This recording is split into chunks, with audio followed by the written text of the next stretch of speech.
and particularly Kevin for starting us in such a good way and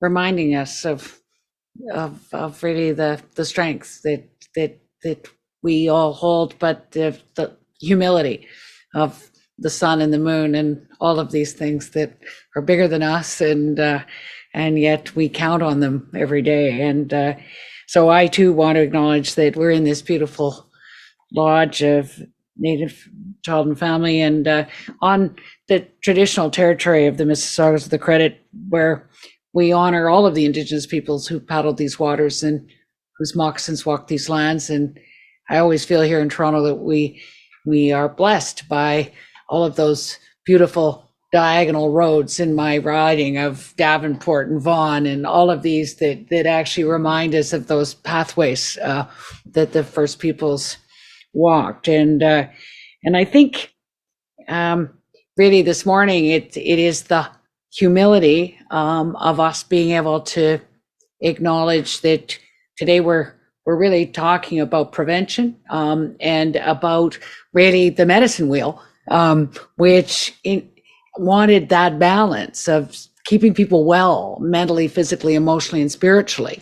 And even Tommy Douglas had said, part of Medicare was Medicare had to be keeping people well, not just patching them up when they get sick. And here at Native Child and Family, it's actually trying to keep not only individuals well, but their families well and their families intact. And I think that is what we've learned for such a long time about the importance, and with Kevin's help, the importance of secure personal cultural identity. When people get back in touch with their language and culture, how they make healthy choices, how they are able once again to get onto a good path. So we are really grateful to be here with you today in downtown Toronto, but being able to see firsthand the amazing work to support Indigenous children and their families here in Toronto, and the huge numbers of Indigenous peoples that live in our cities across the country, and how we have to have of dealing with this extraordinarily important population. So it's just always an honor and humbling to meet with you and to learn from you. And as you said, Jeff, COVID has been tough. We're currently going through a parallel pandemic of mental health challenges and the overdose crisis caused by the illegal toxic drug supply. La stigmatisation et les lacunes en matière de sensibilisation, d'éducation, de services de santé mentale et de dépendance rendent cette situation déjà dangereuse encore plus mortelle. Disproportionately, we have seen the impact Indigenous and racialized communities across the country. Des milliers de personnes sont mortes. Ce sont les membres de la famille, de collègues, d'amis et de voisins. And as we know, the people like you in the front line, these are people people you love, people you serve, and people who are no longer with us. And so I think recently we've been somewhat appalled by the irresponsible dissemination of completely untrue information about harm reduction and safer supply amidst this crisis. It is imperative that we work to replace judgment and disdain with compassion and respect. Last week in National Addiction Awareness Week, the theme was a community of caring. We actually have to understand that every single Canadian has a role to play. And I think just coming back down into downtown Toronto, that when you see someone who's intoxicated, and ask what's the matter with them, you have to know you're asking the wrong question. The question is what happened to them. And that's why dealing with trauma informed and the effects of colonization, we have to have everybody aware about really the path to sort of a difficult and now dangerous behavior because of the toxic drug supply, and how we can meet them where they are with the spirit of compassion. So we're just so grateful to the people and organizations like Native Child and Family that working behind the scenes to save lives and reduce the stigma towards people who use drugs. And it is with your help that we continue the conversation about harm reduction, to close the gaps in awareness and to meet people where they are and to try and keep families together.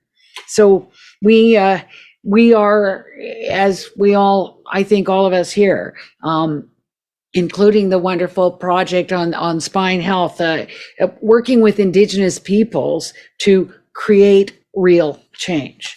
Nous travaillons ensemble pour nous attaquer aux causes profondes de fardeaux disproportionnés qui portent les Premières Nations, les Métis et les Inuits, les méfaits des traumatismes intergénérationnels, les effets de la colonisation, le système de pensionnat, le changement climatique, la pauvreté et le manque de logement stable.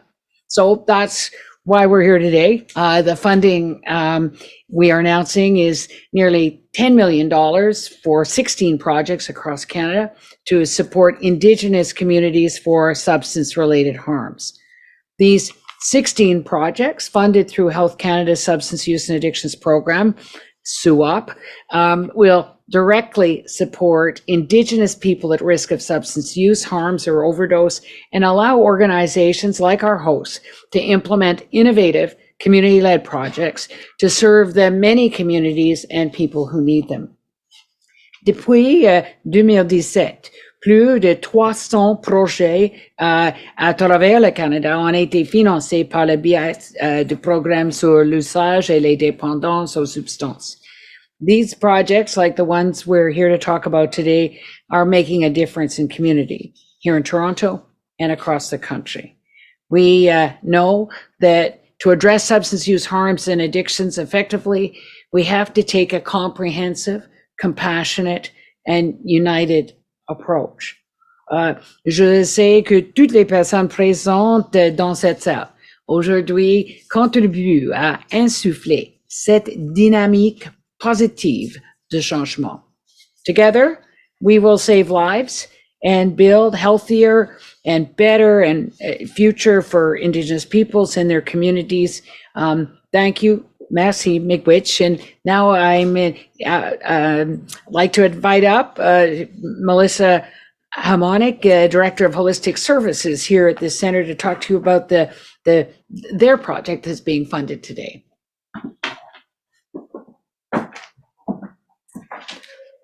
Merci, Minister Bennett, for sharing about the importance of this work, and thank you for the introduction.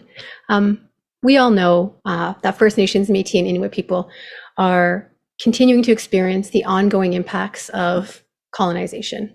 We know about residential schools. We know about the trauma that continues through our families to this day.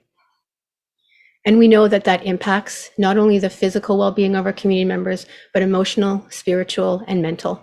And we know that all of those are connected. And when we look after one of those quadrants, we make available the space for community members to work towards healing spiritually, mentally, and emotionally.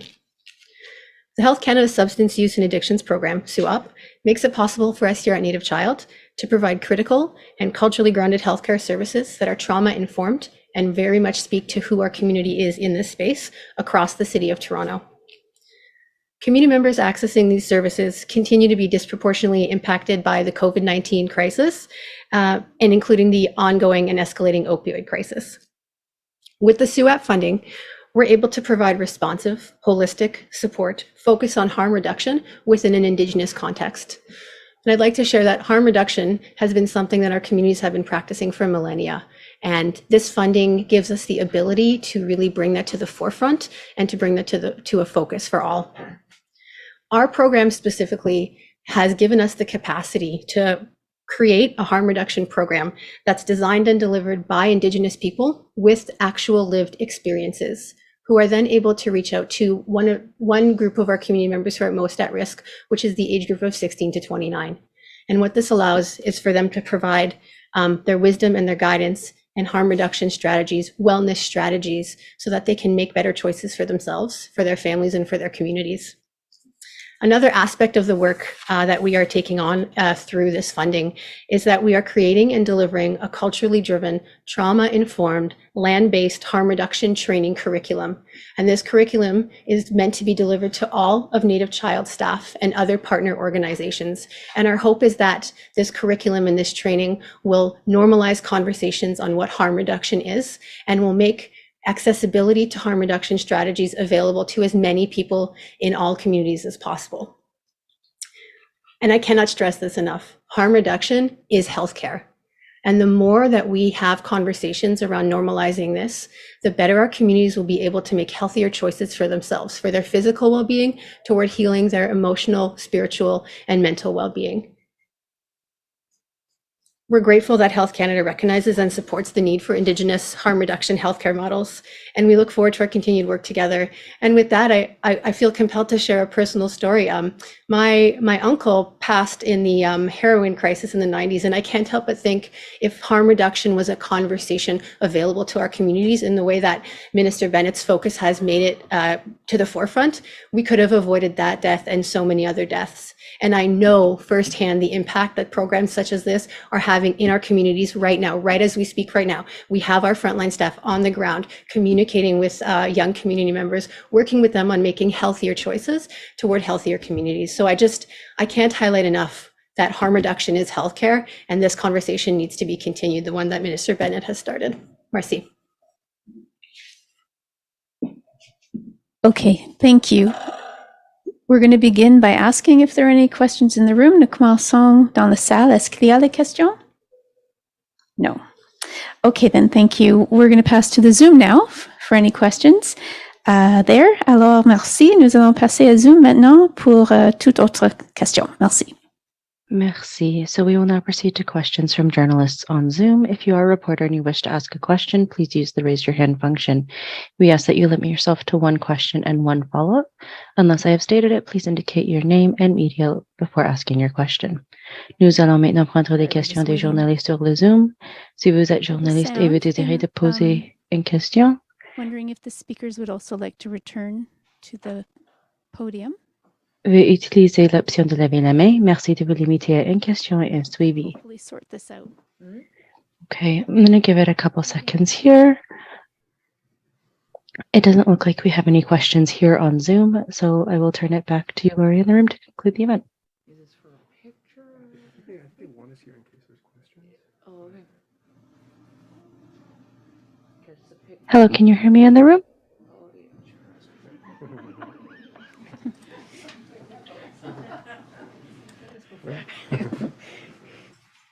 yeah, we love a podium.